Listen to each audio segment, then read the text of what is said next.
Hello everyone! Now I'm going to talk about still life.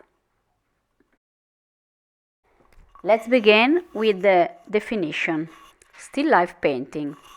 Still life painting is a work of art representing mostly inanimated subject matter, typically commonplace objects which are either natural, such as food, flowers, dead animals, plants, rocks, shells, etc., or man-made, for example, drinking glasses, books, vases, jewelry, coins, pipes, and so on. So, a still life painting is a work that features an arrangement of inanimate things as its subject. Usually, these items are set on a table and often include organic objects like fruit and flowers and household items like glassware and textiles. The Tate Museum glossary defined still life as anything that does not move or is dead. In French, the still life is called nature morte. In Italian, it's called natura morta, that means dead nature. A still life can be realistic or abstract, depending on the particular time and culture in which it was created and on the particular style of the artist.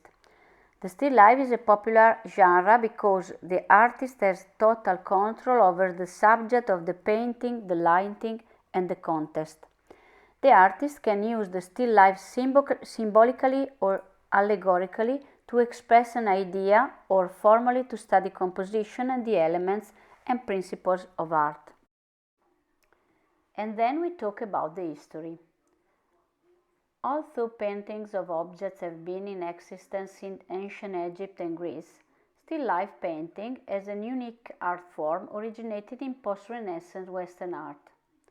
In ancient Egypt, people painted objects and food in tombs and temples as offerings to the gods and for the dead to enjoy in the afterlife.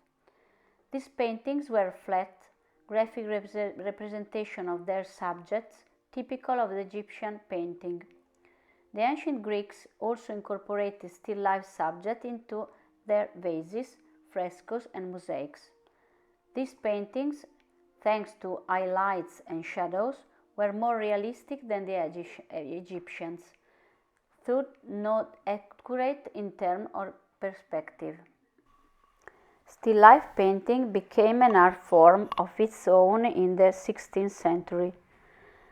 A panel painting by the Venetian artist Jacopo de Barbari, now on display in the Alte Pinakothek Munich, is considered by many historians to be the first true still life.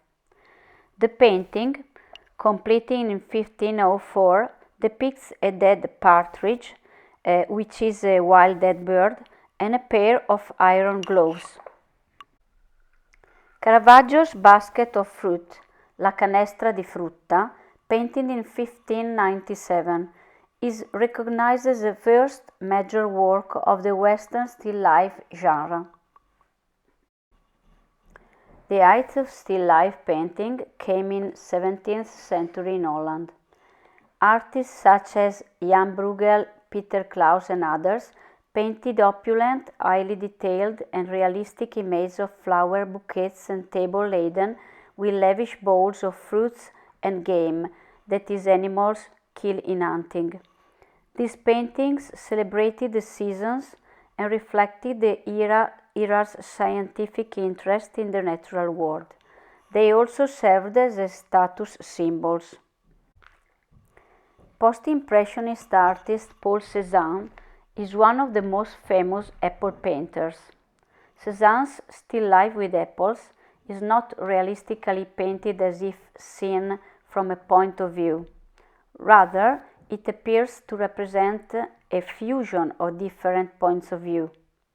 Through his exploration of modes of perception, Cézanne's work served as a precursor to Cubism and abstraction. About still life with food theme, very fascinating are the Flora still life by Abraham Bruegel, grandson of the Peter Bruegel the Elder. Here we can also observe a pair of beautiful composition of fruit and various food by Thomas Yepes and Peter van Bouclé of the 17th century. The Beautiful Fruit Sellers by Vincenzo Campi shows every kind of fruits and vegetables, a triumph for eyes. In the 18th century, the scene becomes more varied. Any fruit and vegetable can be found in front of the landscape, as in these three paintings by the Spanish Luis Melendez. The scene begins to rebalance itself in the 19th century, when landscape painting takes over and the rare still life of the Romantic age stand out in front of immense panoramas, like in this Eugène Delacroix painting. But it was with the Impressionists and with the triumph of the bourgeois scene that the genre of the table with a view began to emerge. Take a look to the very beautiful table by Hannah Hirsch.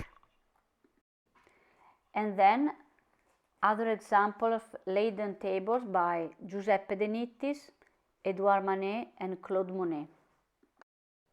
But it's the French Henri Le Sidaner who literally invented the panoramic breakfast. And here you can see some of the amazing breakfast with view of this painter. And I could go on forever because still lives continue to be portrayed even in the most modern paintings. But I want to end this presentation with the image of the rich table painted diagonally by Matisse that brings with it both reminiscence of the past and a look to the future. Thanks for your attention and I hope you enjoyed.